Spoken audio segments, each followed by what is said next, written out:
All right, cool. I'm recording. Here we go. Are you recording? Just hit record. All right, here it goes. Okay. You ready? I'm ready. Are you recording? What's happening? Hell yeah. All right. It's time for another episode of UnPop. It's time for another episode of Can't Stop the Best. It's time for another episode of UnPop. And you know you can't stop it.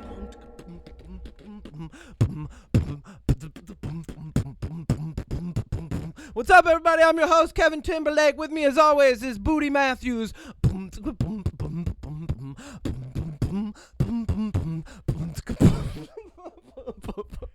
I want everybody to know that Kevin is wearing an open Hawaiian shirt with American flags. He's wearing aviator sunglasses with his mustache. He looks like he belongs in an episode of Miami Vice or Starsky and Hutch. And he has it open. He was belly dancing with that. 10 out of 10. Bravo. Hold on. This is for you, Kevin. Hold on. This is an Bravo. audio treat. Thank you. On an audio format. This is an audio treat for the listeners, but a visual treat for you. I don't know if treat's the right word. It's a treat. I'm scared. Mom, come pick me up. Theme music.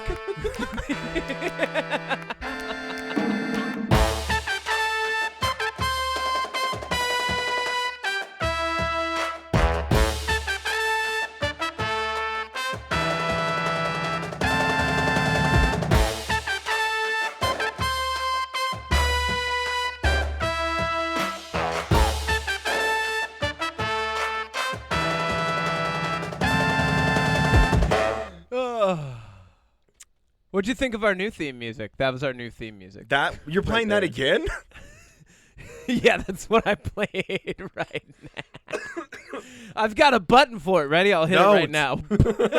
Listeners, I tried to stop him. Just remember, when you write that bad review of the podcast, don't include my name. Oh, God. Uh-oh, Kevin froze. This episode of UnPop is sponsored by Mania and Cheez-Its and Pink Lemonade. Newman's Own Pink Lemonade. Sponsored by Blueberry Pie Oreos. Ooh, yeah, sponsored by Blueberry Backed Pie by Oreos. popular demand. Who knew? They never Who existed. knew? Yeah, welcome back to another episode of the UnPop Podcast. I am your host and Capitan, Kevin Miner. He, him, todo el siempre. With me as always is...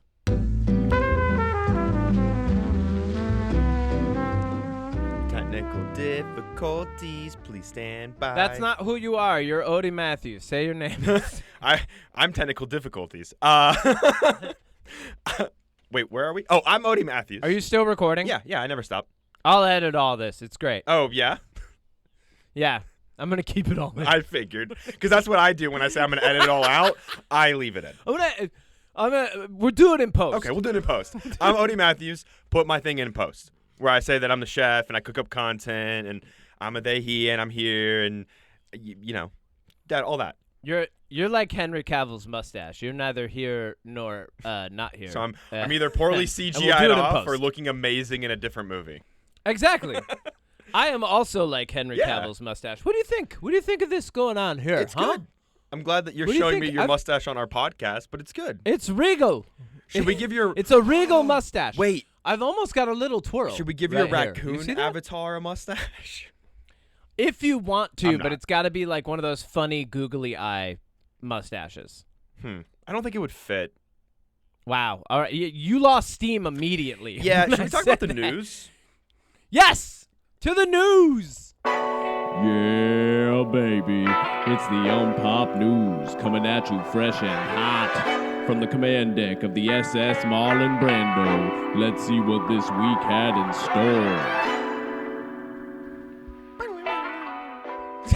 No, it's not. I already played the thing. I'm gonna edit that out. Do you like Shrek, Kevin? And now I'm not gonna edit out me saying I'm gonna edit that. Oh, okay. Because that's the no. You can't edit them all out, Kevin. No, it's a different bit than what you. I'm beeping them. That's it. That's not fair. You know what's funny? You know what I love doing is not editing something out, but just beeping it out. Just the podcast listeners just gonna beep, like just a censorship for no reason. Like anyways, you could say the and I'll beep it out. I just beep that out. I'm gonna beep out half of the news this week. What's happening? Are you okay? People are gonna have to Mad Lib the news this week. Are you feeling okay, Kevin? It's just gonna be you talking and then me going adverb. Noun. Are you okay? Conjunction. It's a little bit later for you than we normally record. Is that what's happening? So Shrek. The ogre that you all love and hate. I don't like Shrek. Do you like Shrek? You love to hate him, you hate to love him. I don't like Shrek. Do you like Shrek? I hate loving him. What? I said I love to hate him, I hate to love him. Well, how do you feel about Donkey? I see both sides. Okay. Do you like Donkey? You mean Eddie Murphy? Yeah. Well, are you asking if I like the actors or the characters? I'm asking, do you like the idea of a Donkey spinoff movie? Because that's what's happening. Are you asking if I like it ever or if I like the franchise? I'm asking if you like the idea of a Donkey spinoff movie, which is the piece of news starring Eddie Murphy. No, I think we had enough Shrek. Shrek could have been like an epic trilogy that like way later got a TV special episode or something. And I know like, they make money, right? Kids love Shrek. Dude, the last Puss in Boots movie was great. The Puss in Boots. Okay, I have done a terrible thing. I separate Puss in Boots from Shrek. I actually don't. I consider Puss in Boots an addition to Shrek from his own universe. It's Zorro more Cat. than I consider him a spinoff. Yeah. You know what I mean? Yeah. Yeah, like Puss in Boots is a separate thing for me. I love Puss in Boots. Do I love Shrek? Obviously I love Puss in Boots. Yeah. He gave us Puss in Boots. I like some of the jokes that can't. The first movie was solid.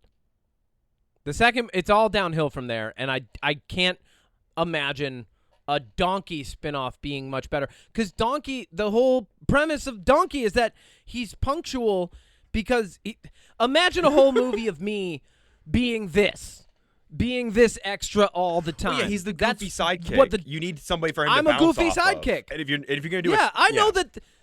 Yeah, I know this captain's wheel isn't real. I know I'm not actually turning the ship. No, but it brings me joy to spin it. Yeah, true. And I'm here. Yeah, and I'm not the whole thing. You know, Donkey can't be the whole thing. Yeah. Don't give him the real steering wheel. I've never been a big fan of the Shrek movies, and I think the Puss in Boots movies work because, like I said, it's Zorro Cat. Like, I think that's a really easy thing to do. It's a cat who has a sword and runs around and... It works because they get a phenomenal cast. It's Antonio Banderas. Oh, yeah, I mean... And they actually write a good, compelling story that has a moral that's not just like, oh, I guess we shouldn't judge people so quickly every fucking time. Yeah. Like, the Shrek universe is like, oh, we didn't learn our lesson again, but this time with kids. Well, that's the thing is, we're getting another Shrek movie already anyways. Yeah. And I just think that we're... Wait, we're getting a Shrek movie and a Donkey movie? Yeah, apparently. Too much. Shut it down. Yeah. You know what? Who produces this? Pixar? DreamWorks. DreamWorks? Hey, get over here, DreamWorks. Come here. Sit down. Crisscross applesauce. All right, listen. I know you like Shrek. Yep, you don't have to show me all the plushies. Nope. I don't need to say. Yeah, it's anatomically correct because it's a meme. I get it. Yeah, that's disgusting. That you shouldn't have that. That's inappropriate. Listen, no more Shrek movies, no Donkey movies, okay? No, promise me. No, promise me no Shrek movies, no Donkey movies. No, don't just draw. All right, he's drawing on the walls. Yeah, he's drawing green turds because that's what those movies are. He's drawing green turds on the walls. Yep, great. Thanks, DreamWorks. Thanks for not listening again. This will be reflected on your report card. Kevin, we talked about the new War of the Worlds last week. We talked about the trailer. We did with Ice Cube. Okay. Are we there yet? 3 with aliens. Only we're still not there, and a aliens screen. are here. So I just thought this was really funny. That movie came out. It's on streaming now. Oh, it did. Yeah. Oh, yeah. I forgot. It came out this Wednesday. Would right? you believe that everybody says it's bad? Would you believe that nobody cared except for the people who said it's bad? So Ice Cube in an interview this week. Even though he's starring in War of the Worlds, he was like, "Yeah, I don't believe in aliens." Well, I mean, okay, that's. I think that's a really funny thing to say on a press tour for like a movie about aliens. Well, you don't have to believe in them to be in them because it's acting, right? Like I don't believe in most of the stuff I see in movies. So, like, healthy resolutions for marriages. Steve Martin being able to handle that many children that many times. A dozen of them. Yeah, so many. I don't believe in that, but I sit down and I suspend my disbelief. And you know what? You would think that his comment would be like, I have suspended disbelief about aliens. I just thought it was funny because he was asked like, "Oh, you're in this movie about aliens and stuff. Do you believe in aliens?" And he was like, "No." And isn't he also a conspiracy theorist? I don't know. Like, I don't know. He's like I think he's one of those people that's like come out and been like, this conspiracy. Like, I don't want to speak bad on this man's name, but I feel like someone mentioned him in the same sentence as Flat Earth once. I feel like that happened. I might be wrong. I might be just making up whole things about Ice Cube now.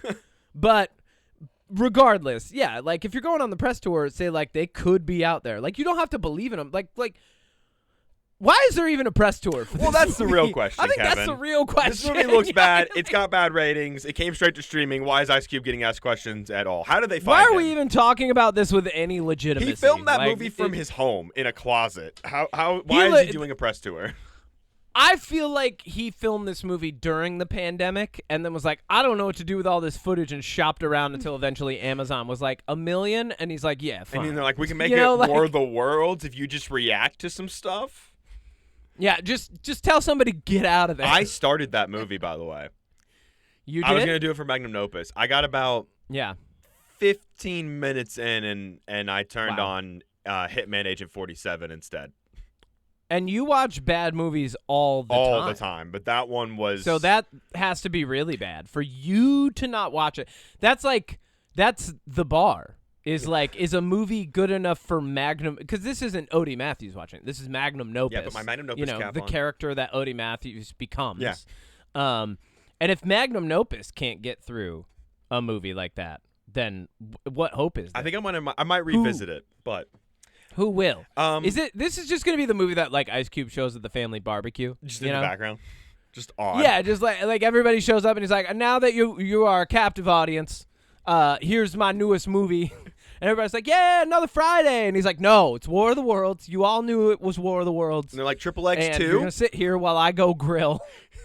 The one scene in Triple X3 where you shoot somebody with a grenade launcher, can we put that on instead? Oh, my God. Yeah, put just that one. Just that one scene on repeat. I love Ice Cube. I love Ice Cube as a too. rapper. I love Ice Cube as one of the stars of Friday. I love Ice Cube as the father of O'Shea his Jackson son, who's in Jr., good who movies I now. fucking love. Ice Cube, Ghost of Mars. Jason Statham. He helped launch Jason Statham's career. We're gonna do that on Magnum Opus together since we started doing videos we together. Should. Also, I would do Ghost of Mars. Famous movie. Obviously, the best movie according to the UnPop podcast. John Carpenter's Ghosts of Mars, aka Doom reskinned. Yeah, right. All right. Okay. What's next? What do we got? Let's talk. That's enough about Ice Cube. Let's talk some casting news real quick. So I'm gonna loop these two. Let's talk about it. These two together. What have you been casting? The Social Network 2. We mentioned that. You were casting the Social Network 2? I was. I'm playing Facebook. That's great. Give me all your data. It's just a picture of you eating data. Like someone goes to type in their email and you just come in and eat it. Like just, thank you. Mikey Madison, Jeremy Allen White, and Jeremy Strong are circling roles in the Social Network 2. Why are we doing a sequel to the Social Network when we're living it? I don't know. I truly don't know. Why are we doing when does the line between reality and fiction blur so much that we forget what is a movie? Like I'm going to walk into the Social Network and they're going to ask me to pay and I'm going to say, "No, thank you. I'm living this." I thought this was a documentary. This is presence. This is the present moment for me. It's not displaced or distanced at all. Yeah. Nor will it feel that way while I'm in there. I probably will pee in my seat. 100%. I don't care about this, but we'll see. Maybe the trailer will paint it in a way. I don't know. Maybe it'll be like that AI movie thing about AI. The movie about AI we talked about last week with Elon Musk. I feel like if you get enough names on board, people just go see it because, like, names are brand. I don't know This about is our that whole theory, because, right? Names are brands. well, look at that, though, because at one point, The Rock was the biggest movie star in the world, and, like, 3 of his movies in a row bombed. I think, and this is an interesting topic that I would love to talk about more, maybe not in the middle of news, but, like, there is a conversation to be had about star power drawing people in, because at one point your Leonardo DiCaprio's, Will Smith, Brad Pitt, those were the names, Denzel Washington, that would bring people in no matter what they were in. But now you see a little bit different. Like F1 had Brad Pitt, and like it's doing fine, but it's not the $1 billion movie everybody thought it was going to be, because they were like Top Gun but with cars and Brad Pitt, that should work. So I don't think putting names like Mikey Madison and Jeremy Allen White on a movie like The Social Network 2 is going to bring in the crowd they think. I agree. Yeah. On to the next. Speaking also of things that I don't like, Tim Burton, don't like him. Yeah. Crooked broke. Is Oh, you don't like him? I don't like Tim Burton. Hot take. He's just weird, right? I think you that don't like him because he's. I like him saying that people of color don't fit his aesthetic is a coded way to say I'm racist and I don't want to put black people in my movies. Wow. Oh, well, I don't like that. I don't either. Also, I just don't like him. All right. As a director, I don't think his movies are that great, personally. I don't like his style. Okay. There's a lot of Tim Burton movies that I love. I love a lot of Tim Burton movies, but keep going. But he's doing a remake of Attack of the 50-Foot Woman, and it might star Margot Robbie. Why? No. Why? Why are we doing this? Why? No. Get out of this here. isn't the news segment. This is the why. This is the why segment this week. Why are we doing this? Oh. That's what this segment is. Should we continue on the why train then? Because let me ask you this. Absolutely. Tim Burton and Margot Robbie, 50-Foot Woman. Go ahead. Hostile TV show starring Paul Giamatti, produced by Eli Roth, also a crooked bloke. Why? Why are we doing Why? this? Why? Why do we need... You know what? Let's start writing letters right now.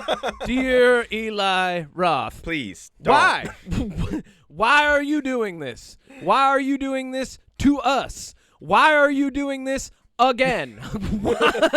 Why do you Please continue stop. to do Borderlands this? was really bad. You should stop making movies. Forever. Okay. All right. Wait, he made Borderlands? Yeah, dude, he directed Borderlands. Gross. Yeah. I hated that movie. Yeah. I hated that movie so much I forgot most of what happened in that movie and who did It's it. okay. We're going to watch it for All right. Magnum eventually. Great. Yeah, so Attack of the 50-Foot Woman, I like the old movie because it's campy. I don't think it'll work in Tim Burton style personally. I also think Margot Robbie could do better things, and I don't care about Hostel. I love Paul Giamatti, but I don't like Hostel. Yeah, if you're gonna remake campy movies, get campy directors and campy casts. You know who should do this movie? Don't get like this. None of this is interesting me in coming to see it. You know who should do Attack of the 50-Foot Woman, honestly? Who? Akiva Schaffer, who did the movie we're going to talk about here in a minute, Naked Gun. Like, somebody like him. Wait, is it? Yeah. And then if you're going to... Okay. We'll talk about it when we get to the movie. I don't know. I might have said it wrong. Yeah. But. Anyway. Okay, 2 little bits I'll left. look it up. Twisters, your favorite movie from last year. I loved it so good. So much. 2 tornadoes. It was so great. There were 2 of them, and there was a city. And it was bad for the people in the city. Yep. But then the people who were not from that city stopped the 2 with a thing, like a device that they had the whole time. You're spoiling the movie at this point, so I'm just going to stop They needed you. it to You're work. giving too much away. And it worked at the last minute. Kevin, you're before spoiling the movie Twisters. So that director, Lee Isaac Chung, is being eyed to direct an Ocean's 11 prequel, not to be confused with the spin-off Ocean's 8 that was led by Anne Hathaway. Just call it Ocean's 10. Hey, hold on. Not to be confused with the Ocean sequel that's bringing back Brad Pitt and George Clooney, but this is going to be an Ocean prequel. Just make it a different thing. Why? Why are we doing? Why? What's his name? Lee Isaac Chung. Dear Lee Isaac Chung, why? Why are you doing this? Why is it not just something different? Why does it have to be oceans when we're already getting too much of that property? Why do you think this is a good idea? You know what he should? Why are they paying you? You know what he should do? Have you heard of What? the movie Hurricane Heist? Yes. He should do one, but with tornadoes. So take the idea of the Ocean's Heist and combine it with his Twisters movie. Perfect. Perfect. Twister's heist. All right, last bit of news, and I saved the best and only really good piece of news this week. Hit me. Wait, is this the only good piece of news? Yeah, it is. That's awesome. It's the only one that I'm not going to ask why Yeah, to. this one's actually good. It has to do with the new James Bond Okay. movie. We got a little update. Oh, great. What? It got a writer. Not a why. A what? It got a writer. Oh, who? The creator of Peaky Blinders, the TV show C, the movie Burnt, and the TV show Taboo, Stephen Knight is going to be writing the new James Bond movie. Taboo with is Tom Hardy. One of the best gritty period time thrillers I've ever fucking seen. And it's like one of those, it's a cult classic. And it only got one season. It got fucking canceled. No, it's supposed to get a season Tom 2 Hardy eventually. Is exquisite. Yeah, he's going to be too old. Yeah. What are we going to do? Time skip? No, it needed an immediate sequel. It's going to suffer already if it gets a sequel. Who cares? But it really should have gotten a sequel. It was phenomenal. It was a slow burn. There was political intrigue. All of the fights. There was a duel scene with a fucking misfire instead of them actually they'd built up to this draw. It was Stephen Knight's great. I'm glad he's doing Bond. If he can bring the type of tension and grittiness that he brought to Taboo and the first 2 seasons of Peaky Blinders, because hot fucking take, that show ended up getting pretty shitty. But the first 2 seasons were phenomenal. Yeah, I mean, right? he still created it. So he created the world and the characters, I also I love the movie Burnt. That's a Bradley Cooper movie. I really like that movie a lot. It's a great drama look at the psyche, but it is the backdrop of a Michelin star chef, which obviously interests me. And I also love the TV show C with Jason Momoa. That's really fucking good, where nobody can see. I think this is a great pick to pair with somebody like Denis Villeneuve. Okay. You know what? I love that Denis Villeneuve's on it. I love that Stephen Knight's writing it. This is phenomenal so far, because what this means to me is that we're going to maybe get some of those actors. Here, I'm just throwing this out here. This is just a wish. It's no fan casting, nothing. Just a wish. Tom Hardy Trevelyan. I think. Come on. Okay, so 006 Tom Hardy. I completely agree. Come on. Or go younger. Give us fucking, I don't know, Miles Teller, or Well, okay, so Miles Teller is actually in his 40s, which is crazy. Yeah, but I meant younger than Tom Hardy. That's true. I think, okay, so we know when it comes to the casting of Bond, we know they are going to go younger. I think they said 35 or younger potentially.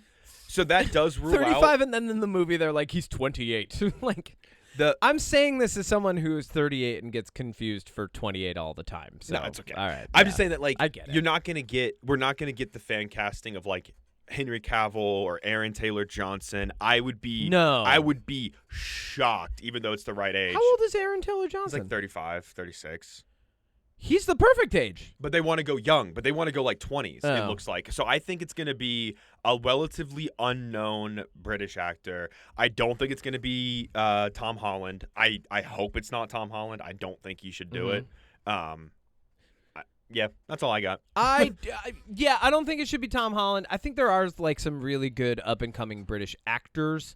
Especially if you're looking into the realm of that genre of espionage and stuff like that. There's the guy whose name I always forget from The Gentleman, who was in Monkey, whatever, with Stephen King's movie. James? Theo James. Yeah. Theo James. Theo James would be a phenomenal James Bond. He's even got James in his name. You know what? That's it. That's my fan cast. Theo James. I'm Bond. Theo James. You want to my fan cast? What's that? I think my fan cast, just because you got to do it while you still can. I think I think Adam Sandler. Just go a completely different route with it. Fuck you. Get out of here. Here's some news. Happy Gilmore apparently broke Netflix streaming records this Well, week. you watched it. Yeah. I'm one. I'm the one who tipped it over. I'm the one. scale. I'm the one That's how I person. knew. Netflix sent me a message, and they were like, "Congrats, you were the one who did it for, Your Jet for Li's Adam the one." Sandler." He called me up and he's like, "I don't know how to do this, but I gotta thank you." It's pretty good, Adam Sandler. Thanks.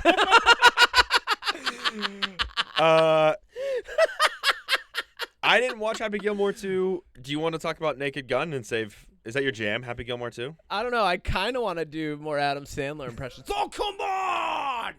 You know? You're losing it. All right, yeah. Anyway, all right. Yeah, let's fucking Odie Matthews at the movies. You went to the movies, too. You can't add that. Okay. The segment, just take pride in it. Okay. I made it for you. You just... I made this for you, and you're going to fucking like it. Okay. All right, Odie Matthews at the movies. Odie Matthews at the movies. All right. Naked Gun. Yeah. That's what we saw this week. Garbage, bad, fun, good, or great. On 3. Ready? 3, 2, 1. It was Fun. good. Oh. Well, Okay. okay, because comedies are hard to judge on that scale because here's the thing. This movie had me laughing the entire The whole time. That's good then, because as a comedy, like if it was a drama and you were crying the whole time, you'd go, that was good. Well, If it's a comedy and you laugh the whole time, that's good. I think it's but the reason I'm saying Trying to sway your opinion. I'm going to here. say fun because 'Kay. if I'm 'Cause you going wouldn't to watch use it good or great, I would have to pick apart a little bit of like the plot and stuff. And like when you analyze this movie as a movie, it's not good, but it's not supposed to be, which is why it falls into fun. Well, that's because, Odie, it doesn't have to follow the plot because it's a deconstruction of the genre. Which is why and it's that's what fun. makes it funny. It's fun. It's good. It's good. But It's a it's good fu- movie. You know what? Capital F for fun/funny from you. How about Yeah, that? it's good. It's a good All right. movie. I liked this. It is a that you said it. It's good. Officially good. It's a good movie with Liam Neeson, Pamela Anderson, and a whole mess of other Oh my people God, that so I did many not people. expect to see in this film. Yeah. Jesus Christ. What a star-studded cast. Dave Bautista. Shows up. spoilers, fucking just randomly. Like so many great people who I would not expect to see in a Naked Gun movie showed up in this Naked Gun movie. So great. What do you, okay, so what Let's run through the plot. I real was quick. going to say the same thing. I was just trying to figure out how to say it. All right. Here's how you do it. So this movie starts out and there's a bank heist going on, and it's literally the very trailer. Naked Gun.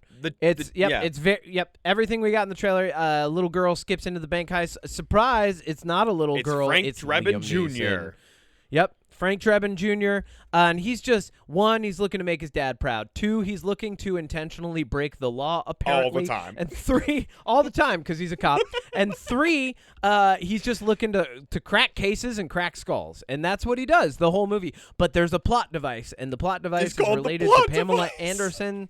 Yep, and it's called the plot device. love that and so much. Pamela Anderson is, she's tied to it because her brother had something to do with the plot device. And then there's a mysterious bad guy who they got to bust. And is Pamela Anderson going to be a femme fatale, or is the bad guy really the bad guy the entire time? What's going to happen as we unravel this hard-boiled case set in L.A. with Frank Drebin Jr. and Paul Thomas Hauser constantly getting handed coffees throughout the Okay. film? And is the police chief going to suspend him? I don't know. Let's go to spoilers. That's the whole plot. Okay, 2 things. 1, getting CCH Pounder to play the fucking police chief was incredible.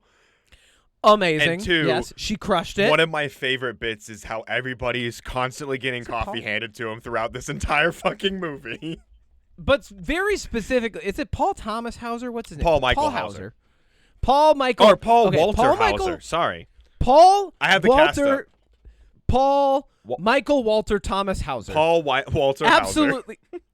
Paul Michael Walter Thomas Hauser. No, it's just Paul Absolutely Walter Hauser. crushes it in this movie. He's Ed Hawkins Jr., so the old captain's son. He is on the way to being like my favorite actor. Oh, he's this incredible, year. dude. Like fucking amazing. And he's bringing similar energy to every character he's playing, but at the same time they're different enough. Like I wouldn't confuse him as Mole Man with the the chief's son. I wouldn't do that. Like this was this was a solid movie.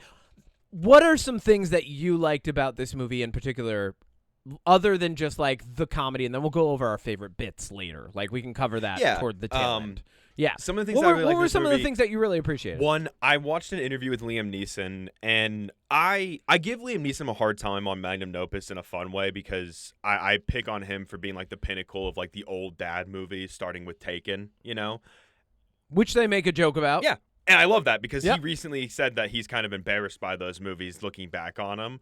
But he said in an interview about Naked Gun, he was like, I was really nervous and I was really worried about how to do it. And then he was like, I had to keep reminding myself, play it straight because that's why they hired you. And Seth MacFarlane is the producer on this. And back in, I believe it was back in like 2021 is when he was like, I'm going to get Liam Neeson because they worked together on Ted 2 and they worked together on A Million Ways to Die in the West. So Seth MacFarlane was like, I'm getting him. And then he got The Lonely Island. I believe it's pronounced Akiva Schaffer. He's one of the Lonely Island trio. He did Popstar Never Stop Stopping, Chip and Dale Rescue Rangers. Oh, yeah. And so then he immediately became the director. And I love that Liam Neeson gets to show how funny he actually is. And I think out of everybody that was going to fill the shoes of Leslie Nielsen, you couldn't have picked anybody more funny than Liam Neeson because his cadence, 100%. His tone, his performance, his little subtleties, everything that he needed to do to nail this. It's a shame that we didn't start doing this with Liam Neeson 10 years ago because we could have had a Leslie Nielsen of our time with Liam Neeson, Oh, 100%. I mean, he really this was a solid movie. The thing that I probably appreciated the most was that they shot it like a modern cop drama. Yeah. They didn't go with the old Naked Gun style of shooting, which is very like have you watched like the original Naked Guns and Spy Hard and like those films? Okay, so those films, even Dracula Dead and Loving It. Have you seen that one with Leslie Nielsen? Classic Leslie Nielsen films. I loved these films as a kid, but everything, if you go back and watch them, everything is like, for the most part, a lot of the scenes are really well lit, and it lends to kind of like the opaqueness, or not the opaque. It lends to opaque. That's the opposite of well lit.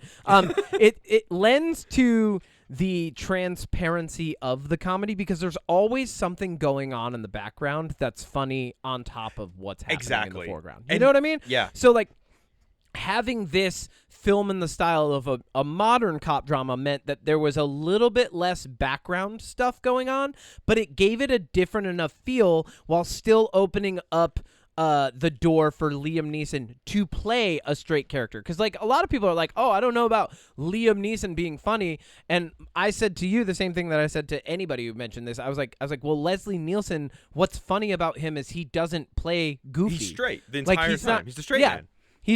Well, and every once in a while he'll like make a goofy face because the punchline calls for it, right? But that's different than being zany. Yeah, you know what I mean? And like if he had brought the energy of like fuck it, I don't like name a zany any comedian, Weird Al, who's like also Adam in this. Sandler, or not Adam Sandler, Andy Samberg. Like if Andy Samberg, like his kind of exactly. And what I like about this movie, and you mentioned it, I think it gave it a real chance to let like Liam Neeson and Paul Walter Hauser and like all the main characters, and Pamela Anderson, who by the way is fantastic in this. She was great. She's awesome.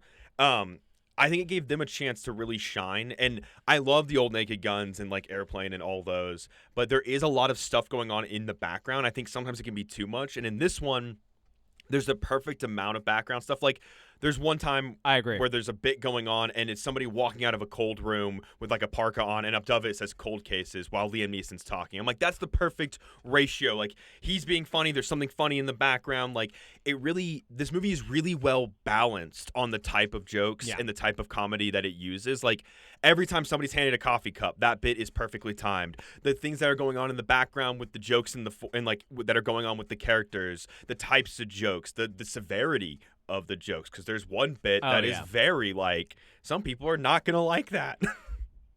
It involves an animal. Wait, we're in spoilers. What? Well, are we in spoilers? Bit are you talking well, there's one moment where like the main goon henchman for the bad guy is spying on Pamela Anderson and Liam Neeson, and he's using infrared goggles to see in, and she's like cleaning the oven, and it looks like she's giving him a blowjob. But then a dog walks in. The classic pantomime bit where it's the shadow puppetry. Exactly. And it looks inappropriate. And then a dog comes in, and then looks like there's inappropriate stuff going on with the dog, and it's just I mean it's really funny because of the way it plays out, because it keeps cutting back to the guy being like, ugh. But like some people might not like that. Okay, so this guy's name, the director's name is either Akiva or Akiva. Right, so I'm gonna say both. I'm just gonna go with Akiva. Akiva Schaffer, and actually this was written by Dan Greger, Doug Mand, and Akiva Schaffer. And then so Seth MacFarlane came in as producer. Here's the one thing I do want to say about this henchman. It was the top henchman was played by fucking Kevin Durant. Yes, and every time I see him in anything, I'm like, he is such a sleeper actor. Like, he's in so many things and phenomenal in all of them. And like oftentimes plays a centralized character, like Smokin' Aces, Vikings, fucking dude, it's so many times he's popped up and I've been like, this guy's really good. And like, he barely has lines in this movie. No, he doesn't do a lot, but he's really good. No, he's just there to look imposing. Yeah, he's got bleached blonde hair, which I love. He's got the blondest fucking he's got the most menacingly platinum blonde hair you could ever possibly have. Yeah. And then I love the little bit that they do where they're taking photos of him and he like does the spread, like the photo shoot. This movie, they did a perfect job with all of that. I would say if I had any criticisms, it would be that some of the bits weren't long enough. Like, some of them were like really quick. And some of them were too long.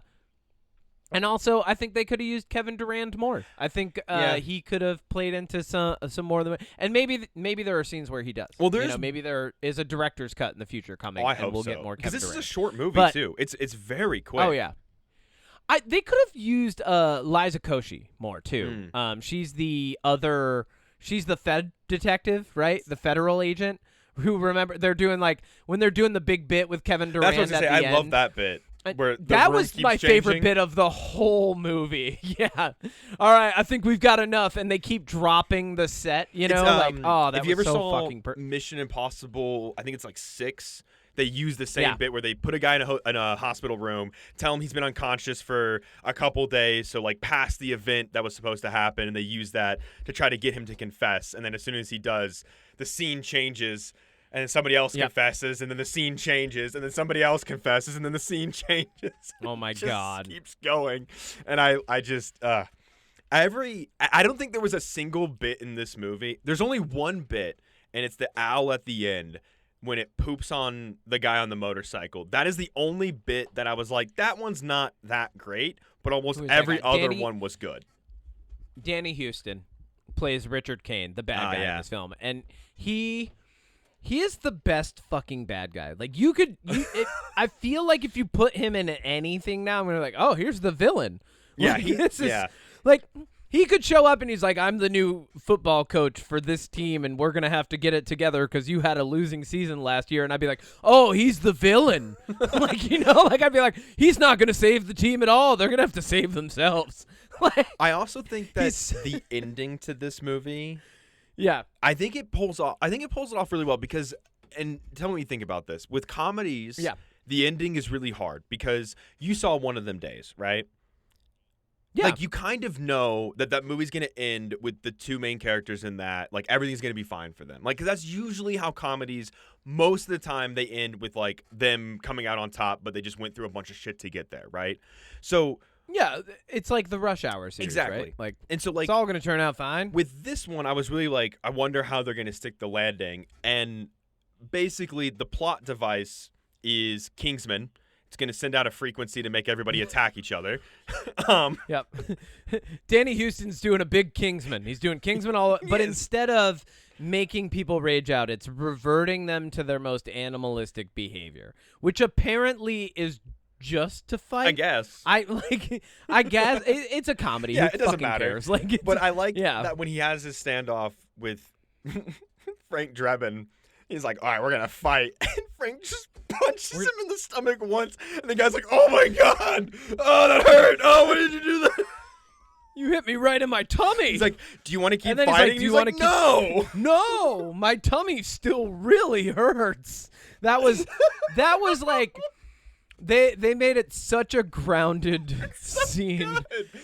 What was really funny about that is that reminds me of how it, because you and I have talked about this a little bit, like when you're sparring, when you're doing any kind of like actual like punching, kicking, like kickboxing stuff, there are people who will show up that are like very tough people in various other disciplines, right? And in many other situations are very tough. And they'll say things like, oh, if I get hit in the face, it's fucking, I'll see red, it's over. And then they get hit in the face, and you watch the rage turn on in their head that they were talking about. But then because they have no technique, they get hit in the face again real quickly. And your brain does this funny thing, and I've seen this happen in real time a couple times where, like, the guy gets hit in the face, and then the rage button comes on, so he starts moving real quick, and his partner's still calm and collected, hits him in the face again, and it diffuses everything. Everything gets turned off. Turn off, turn it back on again. Just like it's like bopping a dog on the nose. Yeah. You know, they're like, wait, what? I also that was possible? The follow-up to that is also great because then Pamela Anderson comes up and she's like, I'm going to kill him because he killed my brother. And the way that Frank talks her down, he's like, it's the best feeling in the world, but don't sacrifice everything for the best feeling ever. That you'll ever have. And then she does it. I was honestly worried that they were going to do the classic femme fatale, where it turns out she was working with Richard Kane, and now they're framing him, and then she kills Richard Kane, and she's like, I wanted it all along because I want to restart the world and flood it with my books or something. You know, like, I thought it was going to get real zany, because I was like, oh, well, they're doing the she showed up in his office. She knows a lot about the case, but I'm glad that, like, they just kind of laid that and then left it there. Yeah. Like, they did nothing with it. She was just in the movie. So, but the whole time, if you know anything about, like, detective tropes, you're going, all right, when's she going to turn on him? All right, come on. Now's the moment. Like that she and then she never does. Yeah. I thought that was cool. I like that she pulls a shotgun out of her wig. That was, well, Richard Kane Yeah. pulls a shotgun out of her wig. That was hilarious. He's like, I read all your books. Like, I read about the gun here and the gun in your waistband and the shotgun in your, what was it, your braid or whatever, like your bomb. I love that this movie takes amazing. a dig at, and I think it takes a dig at a lot of things, obviously, but it does it in a playful way. But I do like the line. It's a deconstruction of the genre. Yeah. Yes, it's going to dig things. I like the line where he's like, Liam Neeson says to Pamela Anderson, he's like, you can't just put on a wig and sunglasses and be an assassin. It's like, well, that's every like assassin movie ever. Like, and then what does she do? Put on a she wig. just puts on a wig and sunglasses. And then it doesn't work, which I love because, you know, of course it doesn't. I think my absolute favorite bit in probably the entire movie though is the coffee. It just it's my never favorite ends. for sure. Like when they get bigger at one point. Yeah, like at one point they're just giant mugs from like a gas station. Like it just and every time he gets one, if he has another, he throws it away, and they're the other different away. each time It doesn't too. matter where. It's a different cup. Yeah. Yeah. Oh my god, so good. And then at the very end, he gets handed one while he's on the eagle or the hawk or it's an owl. An owl. The fucking owl. Hold on. The parakeet that is his father. Yeah, that's it. I also love that the owl, like, they don't leave it like mysterious that the owl was just there and like sent by his dad. I like that the owl's like, I'm proud of you as he's leaving. Yeah. Like, that was great. That was very Naked Gun fashion. Everything about this movie felt very Naked Gun, felt very fun.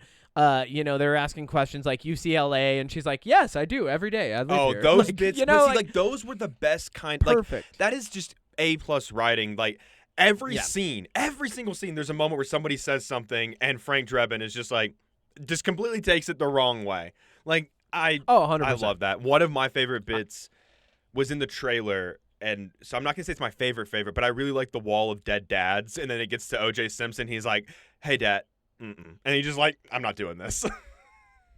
Yep. Oh, yeah. And then 100%. I really like the electric car bit where he's like, car, move 30 feet. And then he starts pulling out the chargers and all the prisoners escape. That was perfect. That bit was a classic comedy bit. Like, it was so perfect. And Paul Michael Thomas Hauser is standing by the Chargers and obviously noticing. I like that the guy with the Hannibal guy starts walking out of the prison, and Paul Anderson, Michael Thomas Hauser, puts his hands up. He's just like, nope.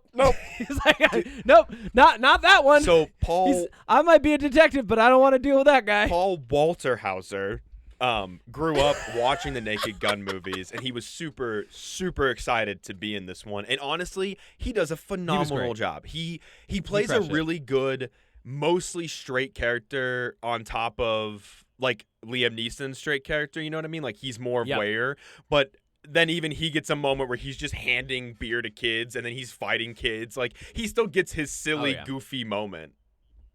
Yep, and then they're drinking beer at the end, like him and the kids sitting around drinking beers and laughing about the whole thing. That was, I mean, all in all, like A+ comedy, good movie. I would see it again.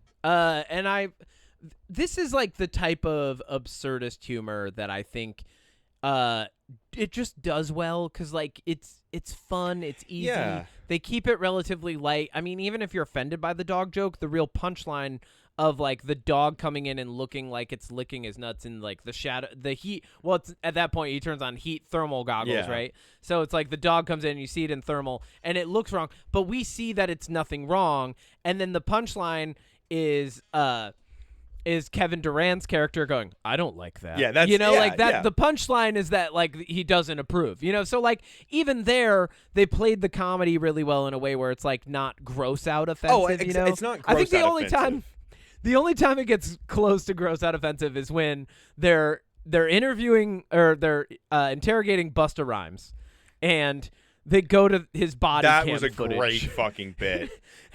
I love that bit.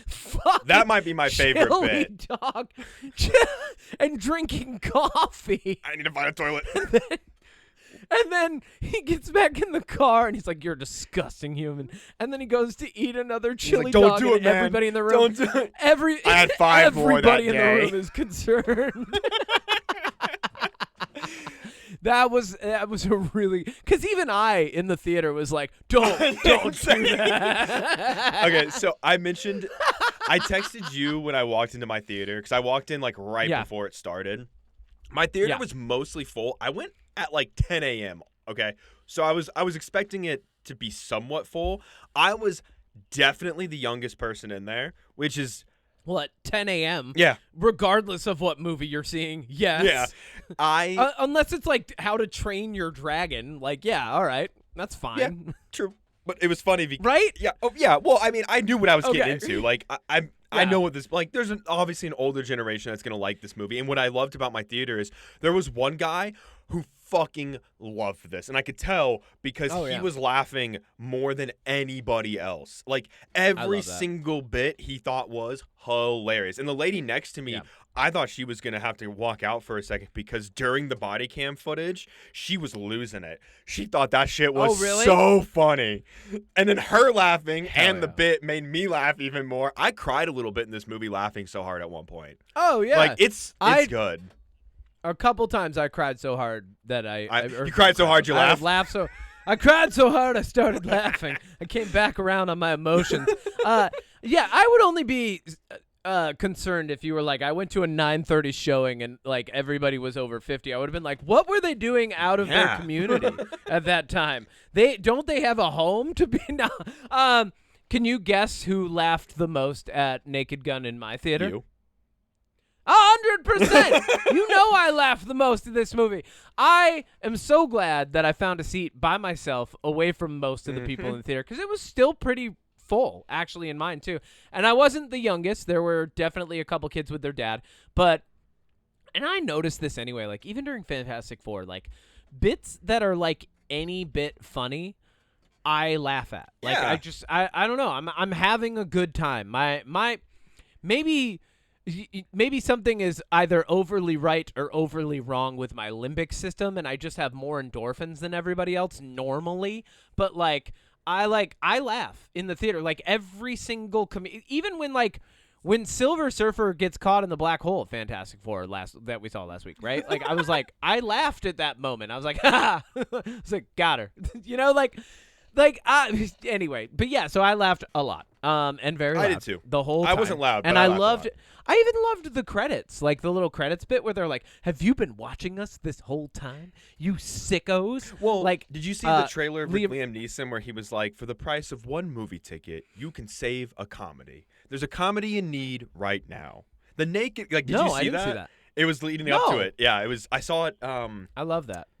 Maybe I don't know. It wasn't a movie trailer, but it was like because AMC does these extra preview bits. I saw it last week in front of Fantastic Four, right before Fantastic Four started. It came on like Nice. like the old school commercials where it was like for a penny a day you can feed. It was Yeah. just like that and everything with the Sarah For McLachlan the price song. of one ticket. Yeah, it was I love that. really well done. 100%. Everything about it's well done. Props to the cast. Paul, Walter, Michael Thomas, Anderson Hauser. Name keeps is getting the longer. best. And changing. I think I love these movies because I'm my own Naked Gun film. You know, like Fair enough. my life is a Naked Gun film by choice. I don't know if you noticed. I showed up today wearing a Bigfoot American flag. I told everybody. Button down. Did you see this? I told everybody. It's got Bigfoot. He's on it. He's holding a flag and he's looking at you like, yeah, I know. I'm patriotic. Anyway, I'm going to a barbecue. Well, All right. we'll see if this movie does well budget-wise because it Yeah. has a $42 million budget. That's low. And, well, that's high, actually, for a movie like this because it's coming out in the wake of still Fantastic Four, still Superman. I mean, to some extent, F1 and Jurassic World are still getting traction. And we're coming into August where it kind of slows down a little bit. So there is a chance that this movie might peter out by next weekend. How is Jurassic World still getting traction? Because those How? people like those movies for some reason. So they go see them and then they forget that they're bad until they're watching them and then they realize they're bad. Because nobody has said anything really positive about Jurassic World Rebirth. Yeah. It's not good. So, but then people are still going. They're like, I don't care. I love me some Dinosaurs. Scarlett Johansson and dinosaurs. Yeah. And doing this plot again.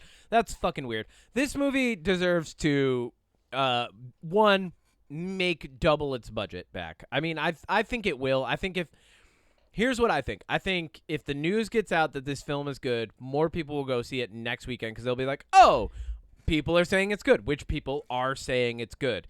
And then it'll make its money back in like the second weekend. Like most movies don't make their money back in the first weekend anyway, you know? Yeah, it really just depends. I mean, Yeah. what's it got going next weekend? I don't know, man. Next weekend it's got Freaky Friday 2 to compete with, a movie I haven't seen a trailer for. We will not be watching that next week. No, we're watching Weapons, dude. Oh, hell yeah, we're watching I'm not Weapons watching next week. I'll That's probably, going to be dope. I'll probably see Freakier Friday because, you know, I probably will, but, like, I don't want to talk about it. Yep. Dude, Weapons is going to be sick. Yeah, I can't fucking wait. But, yeah, I know, me neither. Naked Gun. Cool. Overall, really solid. Great. What did you Loved think it. of Happy Gilmore 2? Okay, so on to Happy Gilmore 2. This is not my jam this week, but it was good. Happy Gilmore 2 did everything that it needs to do as a film, period. It was a plot remake of the first one, like Happy Gilmore. Oh, he's kind of a schmuck. He's down in the dumps, but the way they did it was really funny. I'm going to do this, like, spoiler-free you can as spoil much it. as possible. No, I'm going to do it spoiler-free as much as possible. If you watch it and then you want to talk about it at some point, we could do some spoilers for it. But, like, I honestly feel like anybody who's listening to the podcast, I want them to I'd rather have them get the surprise of how things happen in the movie because that's actually part of the punchline for a lot of the setups for different punchlines in the film are plot points. So he's kind of down in the dumps. He's got a bunch of kids. He gets convinced to get back into golf, but there's a guy played by I don't even know who's like a total douche character, and he's trying to do extreme golf. And so the movie over time just becomes more and more cartoonish and self-referencing. And the inclusion of so many classic Adam Sandler film, like Happy Madison film actors in it, alongside real-life golf pros was amazing. And not only that, they got back a lot of people from the original movie to do follow-up jokes on their jokes from the original movie. So It was pretty perfect, man. I mean, everybody that was in it was phenomenal. It had good pacing. I was thoroughly enjoying myself watching it. It's only on streaming too. It's like it's Netflix. It's not like you have to go get a ticket. Yeah. Like you can just watch it on Netflix. It was really good. And like I said, at the end, what's the kid's name from Sixth Sense? Ashton something. What's his name? Ash. Whatever. Oh yeah. The actor from Sixth Sense. He is like the main he becomes the main antagonist in this film, and then Shooter McGavin like breaks out and like he's kind of in it. Like you have to see what happens with it, but it's a nice turnaround. I might watch it, but I think it's worth it because Adam Sandler also doesn't go like it's very self-aware, and you can tell that he's matured because his comedy has matured. I think that's my problem with Adam Sandler. There's a lot of his early stuff I didn't like because it was just too Adam Sandler. Like that's the only way I can describe it. But I will admit, like Uncut Gems, the movie where he's in space, those I do think he can do a decent job being a little bit more serious, a little bit like when he's 50 First Dates was probably, I would say, the turning point where his comedy started maturing. Like that with Drew Barrymore was great. Spanglish was But really then he did good. like Jack and Jill and Blended and Pixels and stuff. I feel and like Grown Ups. he didn't. I feel like he didn't do Jack and Jill. I feel like other people paid him to do. Like there's stuff you get paid to do as an actor that like maybe you're like, oh yeah, whatever, I just did that. You know, like look at fucking Ice Cube. He's like, I don't believe in aliens, but I did this. He's like, I'm not passionate about this movie I did for Amazon. You know, like so I feel like there's a lot of Adam Sandler stuff where he gets flack because he like just got paid to do the thing, and they're not good. But I like Little Nicky. Like he wrote that. You know, that was good. Anything that's proper Happy Madison and leans into more of like the sophomoric humor, I've always enjoyed. Like Grandma's Boy. Classic, right? It doesn't even have Adam Sandler in it. It's just a Happy Madison movie. That is also true. Yeah. Oh, I love wrote those Jack movies. and Jill. I had to look this up. Oh, he did. He should be ashamed of Oh, that. that was a bad move. Yeah. I'm sure that's like the topic that doesn't come up at the table. You know, like you're like yeah, all right, cool, yeah, sing the Hanukkah song again, and like, all right, cool, yeah. What about Jack and Jill though? He's like, I don't know about Jack and Jill. Yeah, because that's like that is hands down his worst movie. Yeah, 8 Crazy Nights wasn't that bad, but I even remember that being like, I was like, okay, this is kind of a snoozer at a certain point. I kind of like Hubie Halloween. That one I liked. And that's newer, right? Yeah. Like, so there was a little bit of a slump for a bit, and then, but like, cool, the guy's not batting 1,000. Oh no, yeah, you know, no, like, that's not what I'm saying. Yeah. Like, no, Yeah. I mean, what comedic actor has a 100% strike rate? None of them.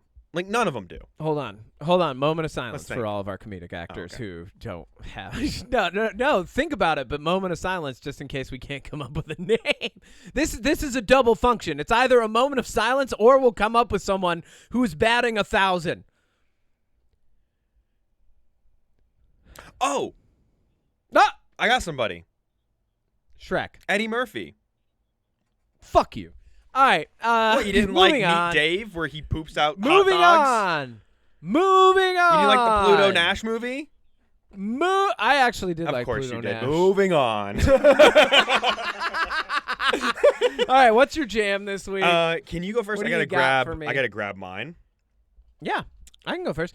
My jam this week is a band called Wind Waker. I would classify them as like EDM / hardcore. They kind of fall into that realm of like poppier. You know how like your favorite band Bad Omens will have like more electronic sounding songs sometimes. Okay, so kind of in that realm, but more like it's more of their theme. You know, and they have an album called Hyperviolence, and then in parentheses expansion pack, which is just the deluxe edition. But they've added a couple songs onto their album Hyperviolence from last year. It came out in 2024. Hyperviolence expansion pack just adds a few songs to it. But I've been jamming this while I've been on my runs this week. So, I mean, you run like 4 or 5 miles, it takes roughly an album to get through the run. So that's been kind of the perfect length. I'm like just rounding out the whole album experience when I get to the end of it. And I'm normally not into the overly produced electronic sounding like pieces of other genres. Yeah. You know, like I love EDM on its own, and I love dubstep, and like that stuff I can kind of put on its own. When you start blending it, it's very hard to get a good balance and to get a really good mix. You know, so like just on the production side, you presented yourself a lot of obstacles, and I feel like on this album they either are leaning really hard into the EDM or they're like pulling it back so that some of the screamo post-hardcore can come through, and they did a really good job balancing it out. Love that. Thanks. Is that your only jam?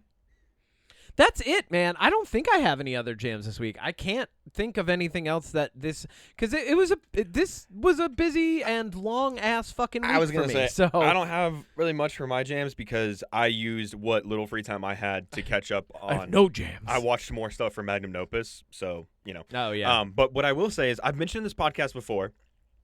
Do go on. It's 3 Australian comedians, and I bring it up because not their most recent episode, but the one before that. So a couple weeks ago, they released one called, and the title of it is Olga of Kiev's Bloody Revenge Tour, and it takes place in the 900s, back in Ukraine, around Russia and everything, and it is a crazy story of basically a leader who gets taken out, and his wife just comes up with the most like perfectly executed revenge plan on everybody that was against her husband in like their kingdom kind of area. Really, really good episode. Really fun to listen to. Really interesting as well. And I mean, it's just a good podcast if you like history, if you like comedy. Yeah. So it's like an old school Eastern Europe Count of Monte Cristo. Kind of. Is what you're saying. Pretty fucking cool. Like what she does, the way she outsmarts these guys, it's very like, it's very good. I'm not gonna spoil anything. Yeah. Cool. Next week we're talking about weapons. What? Okay. Apart from a class disappearing in the middle of the night, here are the details that we have about weapons going into it, and I don't know much else. I'm not looking it up. I'm intentionally not even watching a trailer again. I've seen I think I've seen 2 of the 3 trailers that have come out for this, like teaser included, right? So a teaser and a full trailer. So some kids disappear at 2:17 in the middle of the night, and then as it would turn out, they're all members of a specific teacher's class in school. And then in one of the trailers, it says people around here keep dying in really weird ways. What do you think this movie is about? Like, before we go see it next week, because this is kind of us almost like getting into spooky season a little bit early, right? Like, this movie looks spooky. Can't wait. Like, this looks like the proper kickoff to spooky season, although, much like every other season, I refuse to start spooky season until certain dates, and that includes the month of September. I know. We are not in spooky season till September is here. I don't even think I really feel like I'm in spooky season until I get the first, like, crisp breeze of fall. Oh, so like November. If I don't have that yet, yeah, well, no, Kidding. no, I'm that's kidding. like fucking September. That was a global warming I'm in joke. upstate New York. Oh, okay. Well, November, spooky season. But with weapons, I think... Yeah, what do you think it's about? For one, I love that it's Josh Brolin and Silver Surfer Julia Garner. I also think... Hell yeah. Because it's an entire classroom and it's a group of kids, and we've seen, like, in the second trailer, which I only vaguely remember, there's a moment where there's, like, a line of salt and a kid steps over it. There is some weird, like, possession-looking people running through the streets. I think we're going to get something akin to a love letter of It, where it's very, like, kid-focused. Yeah. But also, because it's more modern, I think it's going to be some kind of, like, possession, disappearance, spirit, entity kind of thing. But I also would not be surprised if it turns out there's just, like, an actual monster living in the woods or something fucking crazy, you know? Yeah. So Zach Kreger is a very smart and nuanced writer. Barbarian was Zach Kreger's first, like, writer-director foyer. And we'd mentioned this before. Like, we have, like, a new up-and-coming, we'll see how it takes shape, but an up-and-coming, like, generation of horror writers, right? I mean, Jordan Peele has Him coming out this year. Yeah, producing and that's that on top of, that's on top of Us and then Nope and Get Out, right? So we got Get Out, Us, Nope, and then Him comes out this year, and then we've got Zach Kreger, who did Barbarian and now is doing Weapons. Barbarian, on its surface, is a thriller / horror about, you know, an abusive situation that goes wrong, and like as it develops, it turns into kind of like a psychological thriller / mystery horror. But ultimately, the whole movie is a commentary on how the idyllic setting of certain neighborhoods in a certain time period were actually the perfect cover for monstrous behavior that degraded everything around them, including the community and community members. And like, you see that in the movie. And I think having that theme and having that subtext, looking at Weapons and how it's dealing with like children, and the conflict seems to be based around people thinking this teacher had something to do with it. I think we're going to get another piece. Well, I think we're getting another piece of social commentary, maybe about parenting, you know, maybe about like family dynamics. I think we're going to, like, if you're watching it with more than just the lens of this is a horror film, I think you're going to get something extra out of it. And I hope we're going to get something else out of it. And I'm looking forward to it. I think it's going to be really good. Yeah, I like that Josh Brolin seems to be investigating it. So I like that we're going to have like a character that's on the trail. Yeah, I think this is going to be really good. I'm very, very excited. So I'm super pumped. Yeah. Cool. Well, that's it for the podcast this week. Thank you, everybody, for listening to another episode of the UnPop podcast. I am your Capitan and intro song singer, as always, Kevin Miner, he, him, signing off. If you have any questions, comments, concerns, subpoenas, or would like to have us podcast live at your funeral, feel free to email mysecretpoweris@gmail.com. Art by FrankAce. Music by moi. If I don't say goodbye, does the podcast not end? if a bear falls in the wood, does it make a sound? Goodbye!